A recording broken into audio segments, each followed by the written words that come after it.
Slavă lui Dumnezeu stă în ascunderea lucrurilor, iar slavă împăraților stă în cercetarea lucrurilor. Proverbele 25, versetul 2, Dumnezeu să te binecuvinteze. O să încep citind chiar din Matei 13, dar cealaltă pildă care o găsim în Matei 13, nu cea asemănătorului care am împărtășit sâmbătă, cu care de fapt am introdus ceea ce ne vom uita în această săptămână. Biblia zice, Matei 13, versetul 24. Iisus l-a pus înainte o altă pildă și le-a zis, împărația cerurilor se aseamănă cu un om care a semănat o sămânță bună în țarina lui. O sămânță bună în țarina lui. Ok, vreau să mă opresc mai întâi aici. Acel om care a semănat o sămânță bună în țarina lui, deci avea o țarină, s-a asigurat să aleagă o sămânță bună, a fost precaut și a luat toate măsurile posibile. Ascultă, te rog, fratele meu. Ascultă, te rog, sora mea. Acel om nu este un om care o să zicem că este neglijent sau irresponsabil. Este un om responsabil. Este un om chibzuit. Seamăn. O semânță bună. Te întreb, cu ce scop? Cu ce scop? Scopul este să secere. Este să vină sezonul secerișului. Undeva se va putea bucura de roadele bune de ceea ce a semănat. Însă, acel om a ignorat ceea ce noi de multe ori noi ignorăm. Noi nu trăim într-o lume ideală. Hai să spun asta cu alte cuvinte. Noi nu trăim într-o lume care este la desăvârșire. Noi trăim într-o lume decăzută. Așa decăzută încât chiar și creația așteaptă cu nerăbdare, zice Scriptura, manifestarea copilului lui Dumnezeu. Deci trăim într-o lume decăzută. Și mare greșeală care o facem este să ne gândim, să acționăm ca și cum trăim într-o lume ideală. Într-o lume ideală, acel om s-ar fi bucurat fără nicio interferență, fără nicio problemă de ceea ce a semănat. Ok, hai să vorbim de lucruri mai concrete. Vezi un cap de familie face totul ca copiii lui să fie expus la Scriptură, să fie expus la cuvântul lui Dumnezeu, să fie expus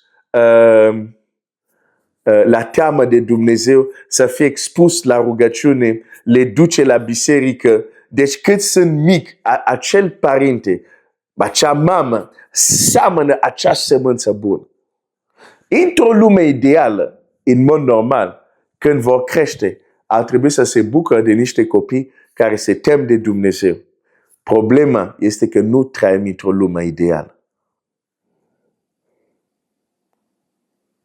Și uneori ai făcut tot ce este responsabil în dreptul tău și totuși te trezești cu o surpriză.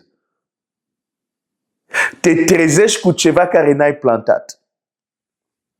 Ai. Sper că mă înțelegi. Te trezești cu ceva care nu ai dorit. Sunt unii care mă ascultă în această dimineață. Dacă analizezi viața ta, s-ar putea să vezi lucrurile care nu au fost ce ai plantat tu, dar totuși sunt în viața ta acum. Nu l-ai dorit tu, dar totuși sunt în viața ta acum. Pentru că noi nu suntem într-o lume ideală, suntem într-o lume decazută. Biblia zice clar, lumea întreagă zace sub puterea celui rău. Și atunci, într-o astfel de lume, ce se întâmplă? Dar, versetul 25, pe când dormea oamenii, au venit vrăjmașul lui și a semănat neghină între grâu și a plecat. Când au răsărit firele de grâu și s-a făcut rod, a ieșit la iveală și neghină. Robii stăpânului casă au venit și au zis: Doamne, n-ai semănat sămânța bună în țarina ta? De unde are dar neghină? Hai să mai fiu practic și pragmatic. Vezi un tată, o mamă, crește copilul frumos, să vorbească politicos. Dar pentru că suntem într-o lume decăzută, într-o zi sunt șocați și ei să iasă din gura copilului un cuvânt care niciodată ei nu l-au pronunțat înaintea lui. De unde vine acel cuvânt? Nu de la ei. Ei au semănat ce este bun, dar suntem într-o lume decăzută. Copilul s-a dus la școală sau copilul s-a dus la un vecin să se joace și acolo a auzit niște cuvinte. Au intrat în inima lui, l-a ținut minte și într-o împrejurare le scoate pe gură și părinții sunt șocați. Dar noi nu te-am învățat să vorbești așa.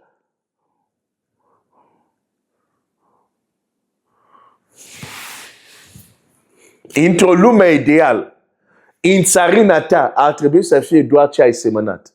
Dar în lumea în care trăim, în țarina ta, te poți trezi și cu ce nu ai semănat. Pentru că există un hoț. Și asta era un mod de a fura și a distruge secerișul. Dar stăpânul a fost înțelept și a zis să nu smulgeți. S-ar putea să smulgeți și greu. Așteptăm la seceriș, o să despărtim. Dar asta este altă temă. Ceea ce vreau să atrag atenția ta aici este că nu suntem într-o lume ideală. Avem un dușman care este hoț.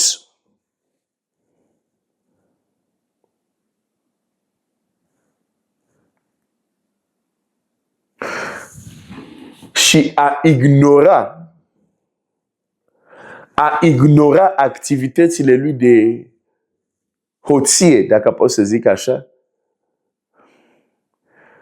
este un acces la mari pagube. Pentru că hoția lui, am văzut bine sâmbătă, nu este o hoție aleatorie. Hoția lui este strategică. Hoția lui este să te facă mai vulnerabil, ca să treacă la înjunghia și la prăpădii. Deci, nu suntem într-o lume ideală. De aceea Scriptura ne dă îndemn, nu doar să ne rugăm lui Dumnezeu, ne dă și îndemn să ne împotrivim diavolului.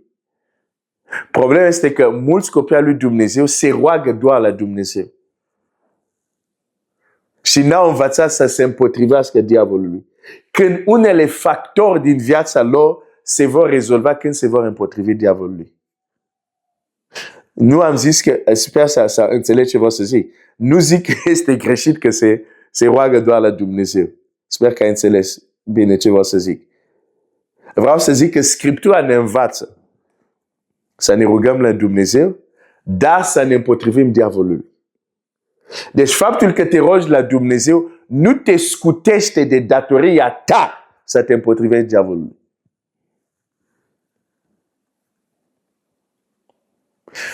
Domnul Iisus s-a dus în pustie. Înțelegem că un om de statură așa spiritual, la un post așa lung, știm că s-a dus acolo să se roage. Știm că a fost momente când s-a rugat acolo. Nu asta l-a alungat pe diavol. Pentru că diavol a venit. Faptul că s-a dus acolo nu l-a deranjat. Diavol a venit. Ce a făcut diavol să plece este că Domnul Iisus s-a împotrivit lui prin cuvânt. Da?